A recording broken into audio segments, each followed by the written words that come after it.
You know what? I see what you're trying to do, Ryan. I see what you're trying to do, Ryan. Hey, you know what? Apology accepted.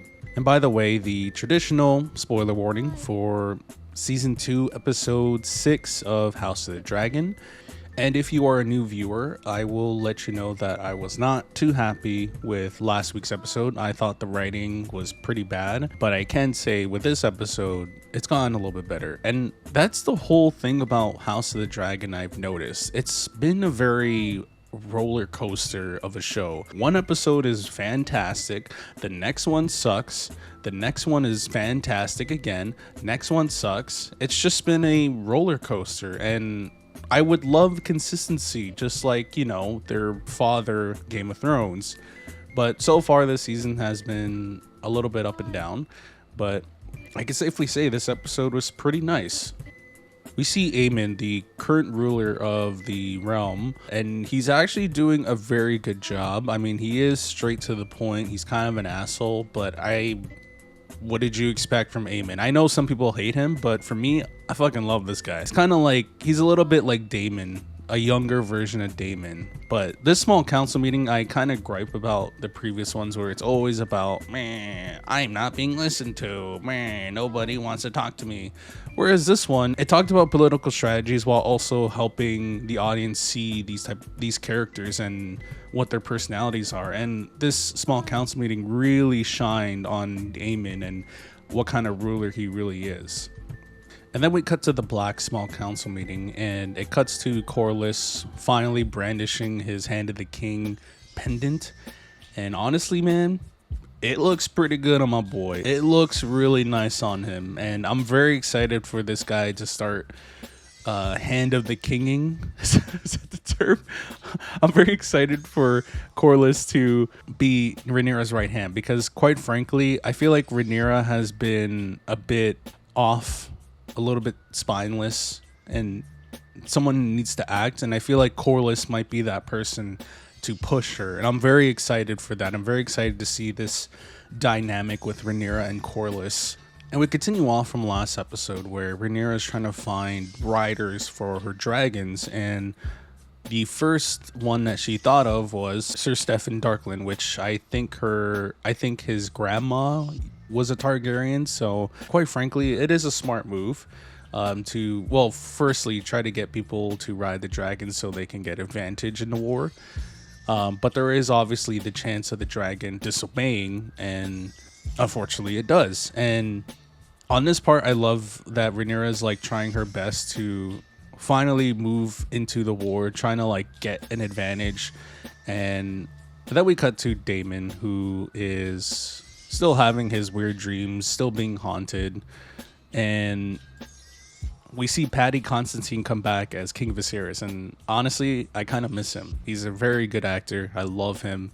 He has like sort of this peaceful and yet demanding aura when he's on camera, but we see Daemon having more dreams about his brother, and basically how we see more and more that Daemon really wants to sit on the Iron Throne. We see that he feels that he's being robbed. But yeah, Daemon is really losing his mind in Harrenhal. Like, I'm surprised it took him this many episodes to finally say, fuck it, I'm out of here.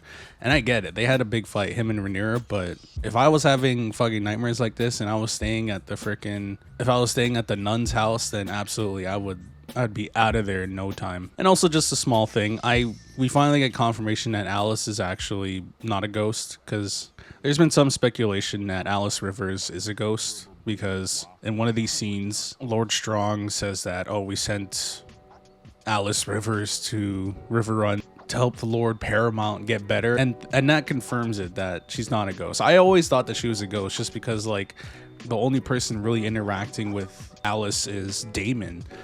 So we could debunk that, right?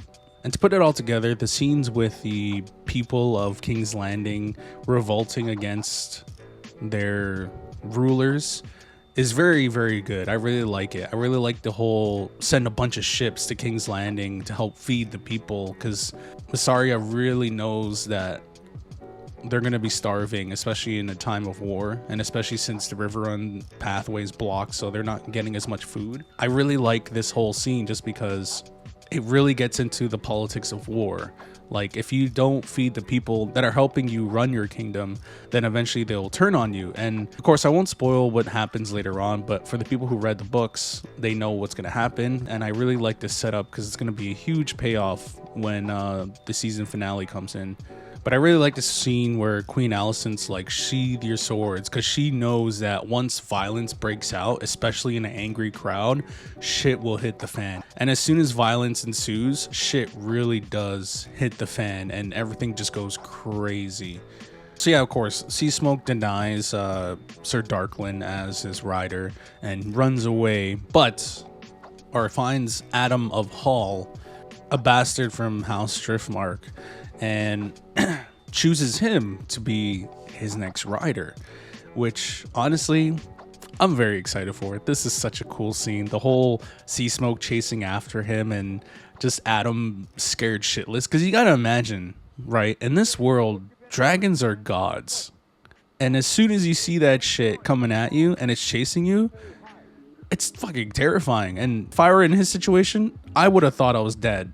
But thankfully, Sea Smoke just stares the living crap out of him, and looks like Adam finally picks up on what Sea Smoke really wants. And then we come to the scene that really stuck out with me at the end, which was Rhaenyra and Mysaria's scene. And I'm not gonna lie to you, this scene I was like, okay, what the fuck? Why? Like, wasn't she just talking about how her father was, and then she was just there, and then Rhaenyra felt sympathy for her, and then all of a sudden Rhaenyra started, macking on her? Like, is that how romances start now? And a funny thing is, for me, like, the past like 6 episodes, I didn't see any connection other than, Rhaenyra treating Mysaria like a person, and I guess that's enough for some people, but for me, it's kind of like, okay, that's cool and all, but she literally just talked about her dad doing that to her, and you're gonna like make out, I guess. She's in a vulnerable spot.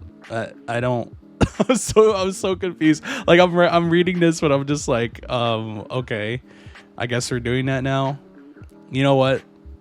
The kiss was pretty awesome though, so I forgive you, Ryan, for all the bad episodes, I guess. But overall, this episode I really liked. Like, the writing was pretty good.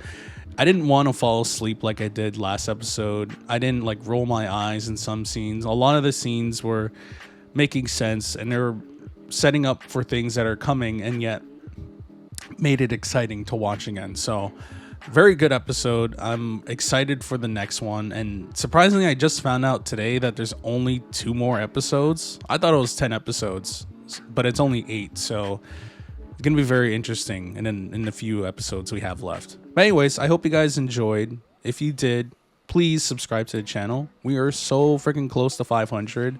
If we do reach 500, I am gonna upload a special video this week or whenever we reach 500, and it's gonna be awesome, I think, depending on how you feel about it. Anyways, and if you liked the video, please give it a like, and comment down below. Did you like this episode? Did you think it was bad? Let me know. I'd love to read your comments, and I love to see everyone's opinions. So please send them down that way, and we will discuss. But yeah, I hope you enjoyed the video, and thank you for watching, and I'll see y'all next video. See ya. I don't know how to say goodbye anymore.